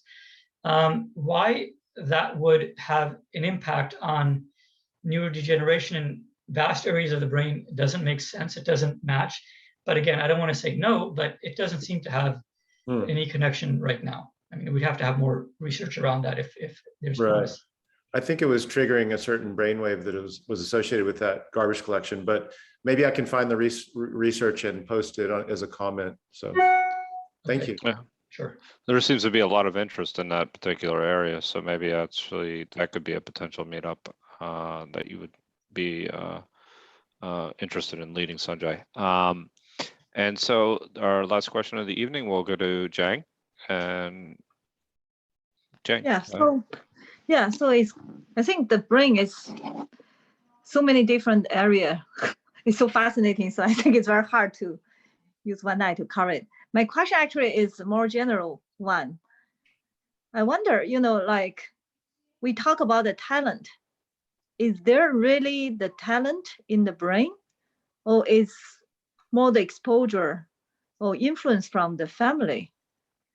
Or also some people, when you're interested in something, you spend more time, then you become better with something, or you just born with it. I'm just curious, is there a real talent, or it just and also some people are good with certain things, but they're not interested. And some people are interested in certain things they may not be good at. That also create a conflict. Maybe the combination of that will create talent. I'm just curious, from brain structure point of view, how do you understand the talent? Yeah, so I mean, talent. So basically, talent fundamentally is behavior, right? And it's behavior that has an importance to that person and to other people around them. It has a enhanced ability. It's regarded as positive traits, positive behaviors. But fundamentally, all behaviors have characteristics of nature, from our genetics, and nurture from our development and upbringing and environment. So I would say talent is the same, that talent has aspects of nature so for example, if a person has talent at, let's say, dancing, right? So their proprioceptory system, biologically, genetically, may have enhanced ability. So they may be able to, so for example, what I mean by proprioceptory system is that if you close your eyes, most people can do this. If you close your eyes and you move your arms out to the side, and you tell yourself, well, use my forehead, forefinger, and touch my nose, right, with my eyes closed. Most people can do that because your mind knows roughly where your finger is, and as you move your arm, where your arm is moving, and as it's touching the nose, it knows where your nose is, and it's able to do that pretty accurately. Now, if you're moving your head and you have to do it, then it's a little harder, okay? But people who are dancers can do it very easily when they're moving their head and body. Okay, so their proprioceptory system may be a little more advanced. It might be that they're born with a little more advanced features, or it might be that they give themselves more training. It could be either of the two. But so it's possible that somebody's born with a better natural system in their body and brain, or it might be that somebody spends a lot more time in training, and the environment, for example, Olympic athletes in certain countries go through many, many more years of training to become an Olympic athlete. Whereas in other countries that don't have a formal program, somebody who's born with a natural talent becomes an Olympic athlete. So probably it's both. And in a specific individual, whether it's one or the other or a combination, it's hard to tell. You'll have to look into that person to understand. But I suspect it's both in most cases. And it can be developed. I suspect if you're not born with many talents, you can develop it, but I think there are limits to that also. Thank you. Okay. Thank you, Jane, for that last question. And thank you, everyone. Thank you especially to Sanjay for taking the time to present this evening and actually taking the time over the last year to present on so many amazing topics. We look forward to what you're going to be, some of your upcoming events. Do you have any specific upcoming events that you wish to maybe mention, or? I haven't really thought of it. I mean, okay. What I'm trying to do is to develop the fundamental ideas that everyone needs to understand more complex ideas. So there are a few fundamental ideas that I want to get through. So probably one of those is what I'll go into. Sure. Upcoming. So we're looking forward to that. And again, thank you everybody for joining. We have some, let me just get to some of our upcoming events with 52 Living Ideas. I should have had this up. Tomorrow, we have 2 meetups, and I'm getting to them right now. One of them is on the ascent of man, and that'll be at 7 p.m. And the other will be on Jordan Peterson Thursdays. Hang on, all right, finally got it up. The Bible series, Jacob Wrestling with God, and that's tomorrow at 9 o'clock. And then on Friday, we have What Have You Learned from Carl Jung, which should be a very interesting meetup. And that's part of our Deep Conversation series, which includes just more of us having a dialogue over the past year that if you've attended the Carl Jung meetups in the past, or actually past 18 months now, I guess. And then there's Saturday, there's Louis Sullivan's Autobiography of an Idea, chapters 11 and 12. And those are the most recent upcoming events. Keep a lookout on the calendar for anything that's for any upcoming events. And thank you, and I look forward to seeing everybody again soon. Thank you. Thank you Thank so you. much. Thank you, everyone. Good night, everyone. Thanks. Thanks a lot. Thanks. Thank you. Bye.